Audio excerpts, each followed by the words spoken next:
João Bunyan, O Sonhador Imortal, 1628-1688. Caminhando pelo deserto deste mundo, parei num sítio onde havia uma caverna, a prisão de Bedford. Ali, deitei-me para descansar. Em breve adormeci e tive um sonho. Vi um homem coberto de andrajos, de pé, e com as costas voltadas para a sua habitação, tendo sobre os ombros uma pesada carga e nas mãos um livro. Faz 3 séculos que João Bunyan assim iniciou o seu livro O Peregrino. Os que conhecem as suas obras literárias podem testificar de que ele é, de fato, o sonhador imortal. Estando ele morto, ainda fala. Contudo, enquanto miríades de crentes conhecem o Peregrino, poucos conhecem a história da vida de oração desse valente pregador. Bunyan, na sua obra Graça Abundante ao Principal dos Pecadores, nos informa que seus pais, apesar de viverem em extrema pobreza, conseguiram ensiná-lo a ler e escrever. Ele mesmo intitulou-se o Principal dos Pecadores. Outros atestam que, mesmo em sua impiedade, jamais foi beberrão ou imoral. Contudo, casou-se com uma moça de família, cujos membros eram crentes fervorosos. Bunyan era funileiro e, como acontecia com todos os funileiros, era paupérrimo. Ele não possuía nenhum prato nem uma colher, apenas 2 livros: O Caminho do Homem Simples para os Céus e A Prática da Piedade, obras que seu pai, ao falecer, lhe deixara. Apesar de Bunyan achar algumas coisas que lhe interessavam nesses 2 livros, somente nos cultos é que se sentiu convicto de estar no caminho para o inferno. Descobre-se nos seguintes trechos, transcritos de Graça Abundante ao Principal dos Pecadores, como ele lutava em oração no tempo da sua conversão. Veio-me às mãos uma obra dos Hunters, livro estimado por alguns doutores.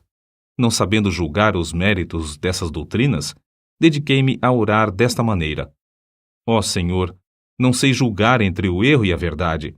Senhor, não me abandones por aceitar ou rejeitar essa doutrina cegamente. Se ela for de ti, não me deixes desprezá-la. Se for do diabo, não me deixes abraçá-la. Louvado seja Deus! Ele que me dirigiu a clamar, desconfiando da minha própria sabedoria, ele mesmo me guarda do erro dos Hunters. A Bíblia já era para mim muito preciosa nesse tempo. Enquanto me sentia condenado às penas eternas, admirei-me de como o próximo se esforçava para ganhar bens terrestres, como se esperasse viver aqui eternamente. Se eu pudesse ter a certeza da salvação da minha alma, como me sentiria rico, mesmo que não tivesse mais para comer a não ser feijão. Busquei ao Senhor orando e chorando, e do fundo da alma clamei: Ó Senhor, mostra-me, eu te rogo, que me amas com amor eterno. Logo que clamei, voltaram para mim as palavras, como um eco: Eu te amo com amor eterno. Deitei-me para dormir em paz, e ao acordar, no dia seguinte, a mesma paz permanecia na minha alma. O Senhor me assegurou: Amei-te enquanto vivias no pecado, amei-te antes, amo-te depois e amar-te-ei por todo sempre. Certa manhã, enquanto tremia na oração, porque pensava que não houvesse palavra de Deus para me sossegar, ele me deu esta frase: A minha graça te basta. O meu entendimento foi tão iluminado como se o Senhor Jesus olhasse dos céus para mim, pelo telhado da casa, e me dirigisse essas palavras. Voltei para casa chorando, transbordando de gozo e humilhado até o pó.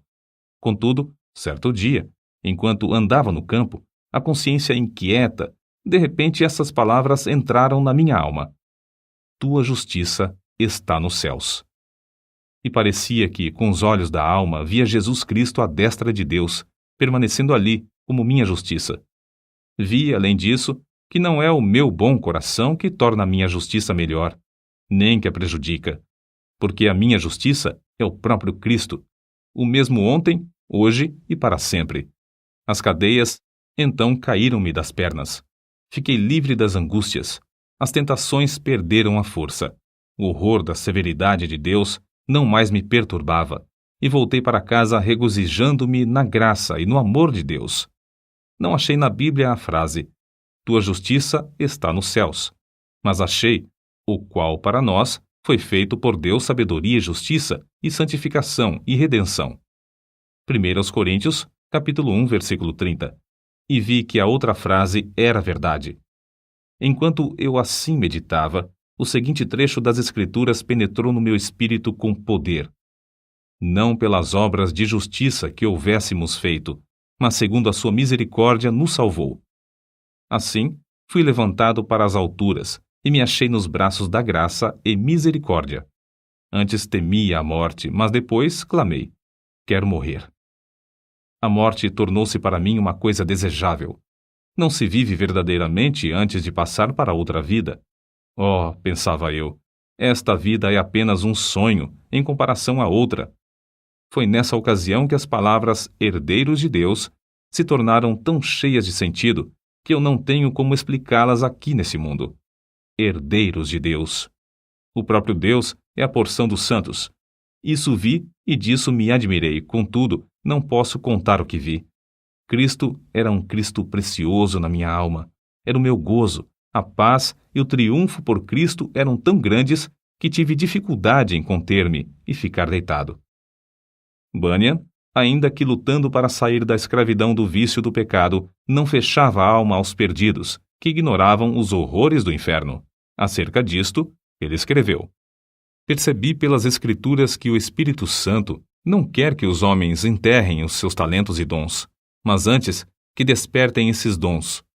Dou graças a Deus por me haver concedido uma medida de entranhas e compaixão pela alma do próximo, e me enviou a esforçar-me grandemente para falar uma palavra que Deus pudesse usar para apoderar-se da consciência e despertá-la.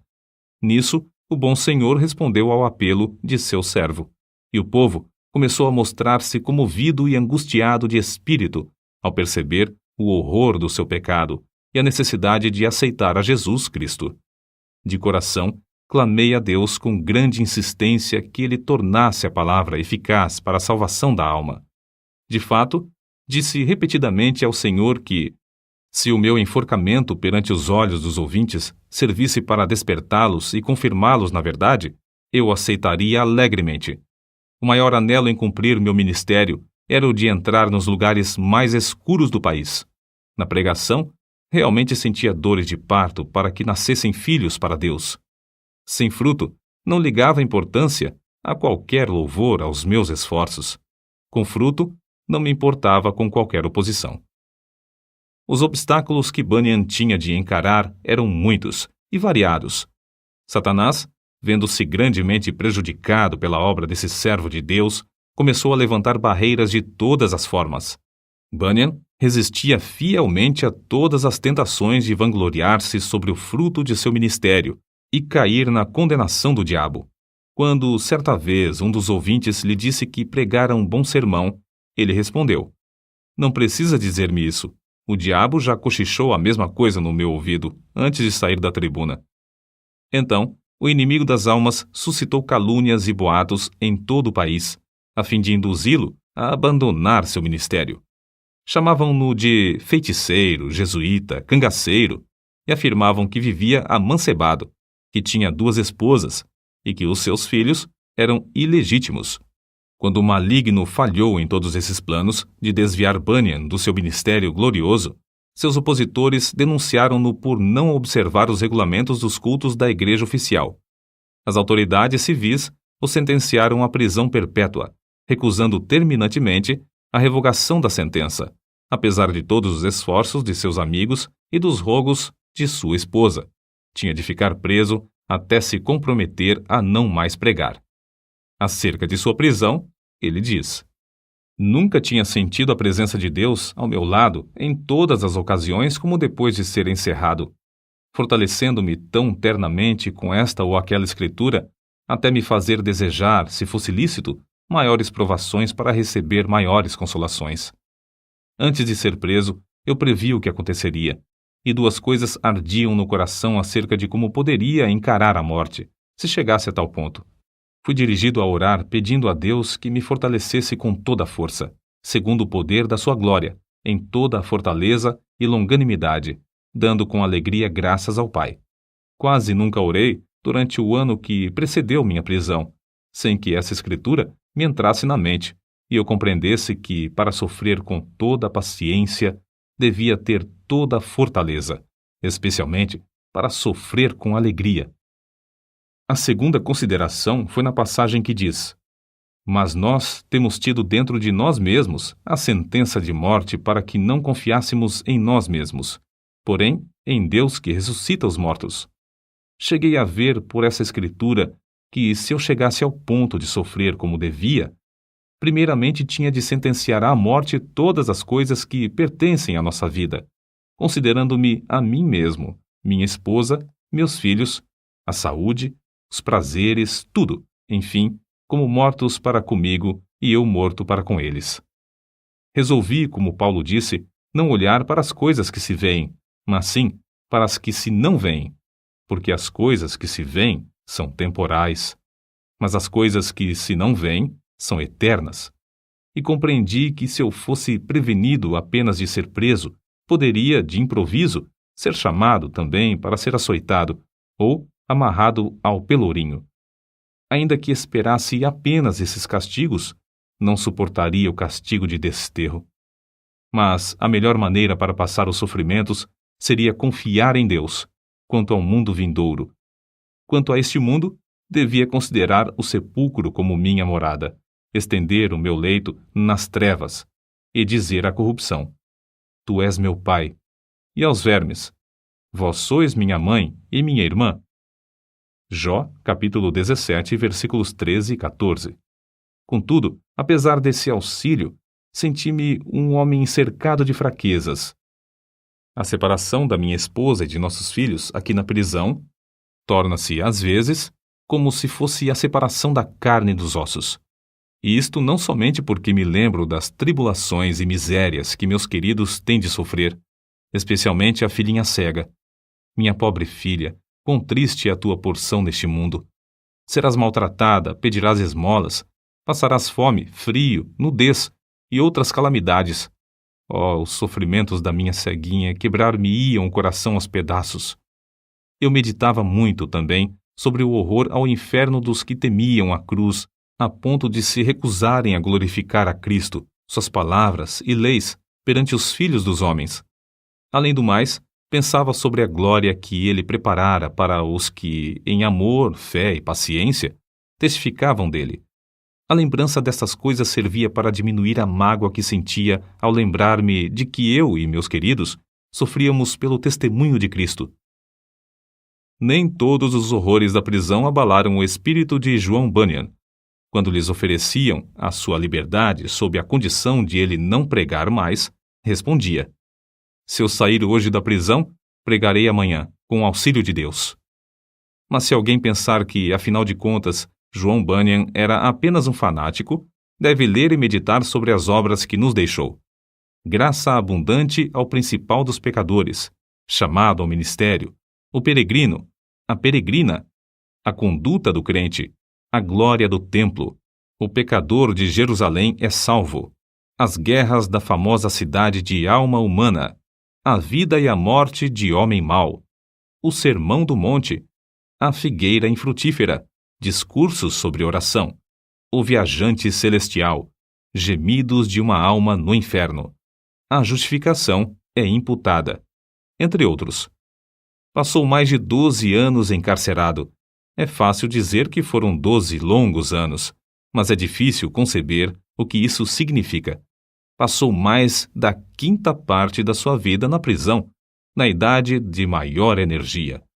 Foi um quacre, chamado Whitehead, que conseguiu a sua libertação. Depois de liberto, pregou em Bedford, Londres, e muitas outras cidades. Era tão popular que foi alcunhado de Bispo Bunyan. Continuou seu ministério fielmente até a idade de 60 anos, quando foi atacado de febre e faleceu. O seu túmulo é visitado por dezenas de milhares de pessoas. O orador, o escritor, o pregador, o professor da escola dominical e o pai de família, cada um conforme o seu ofício, podem lucrar grandemente com o estudo do estilo e méritos de seus escritos, apesar de ele ter sido apenas um humilde funileiro sem instrução. Mas como se pode explicar o maravilhoso sucesso de Bunyan?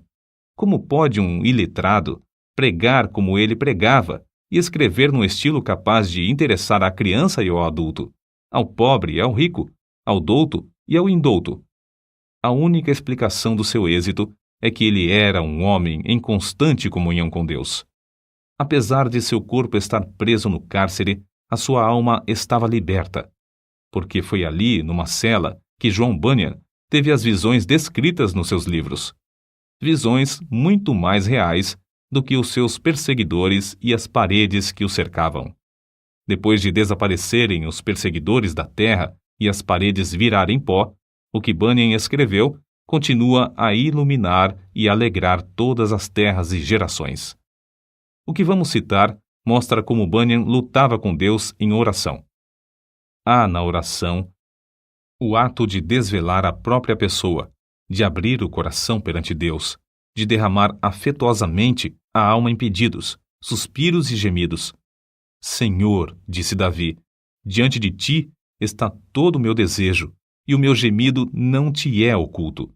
Salmo capítulo 38, versículo 9. E outra vez, a minha alma tem sede de Deus, do Deus vivo. Quando entrarei e me apresentarei ante a face de Deus? Quando me lembro disto, dentro de mim, derramo a minha alma. Salmos, capítulo 42, versículos 2 ao 4. Note, derramo a minha alma. É um termo demonstrativo de que, em oração, sai a própria vida e toda a força para Deus. Em outra ocasião, escreveu: as melhores orações consistem, às vezes, mais em gemidos do que em palavras, e estas palavras não são mais que a mera representação do coração, vida e espírito de tais orações. Como ele insistia e importunava em oração a Deus, fica claro no trecho seguinte. Eu te digo, continua a bater, chorar, gemer e prantear. Se ele se não levantar para te dar porque és teu amigo, ao menos por causa da tua importunação, levantar-se-á para dar-te tudo o que precisares. Sem contestação, o grande fenômeno da vida de John Bunyan consistia no seu conhecimento íntimo das Escrituras, as quais amava, e na perseverança em oração ao Deus que adorava. Se alguém duvidar de que Bunyan seguia a vontade de Deus nos 12 longos anos que passou na prisão de Bedford, deve lembrar-se de que esse servo de Cristo, ao escrever O Peregrino, atrás das grades, pregou um sermão que já dura quase 3 séculos e que hoje é lido em 140 línguas. É o livro de maior circulação depois da Bíblia. Sem tal dedicação, não seria possível conseguir o incalculável fruto eterno desse sermão pregado por um funileiro cheio da graça de Deus. Nota: Quakre forma aportuguesada de Quakers, como eram mais conhecidos os membros da Sociedade dos Amigos, nome de uma comunidade de cristãos protestantes surgida no século XVII. No início, eram seguidores de um pregador leigo, o inglês George Fox, que, em 1647, começou a pregar a doutrina de Cristo dentro. Todas as pessoas podem sentir a palavra de Deus em suas almas, caso se esforcem para ouvi-la. Interpretavam literalmente as palavras de Jesus Cristo nas Escrituras. Eram contra prestar juramentos e contra a guerra. Destacavam-se sempre pela solidariedade. Em 1947, os comitês britânico e americano de socorro Quaker Internacional receberam o Prêmio Nobel da Paz. Enciclopédia em Carta.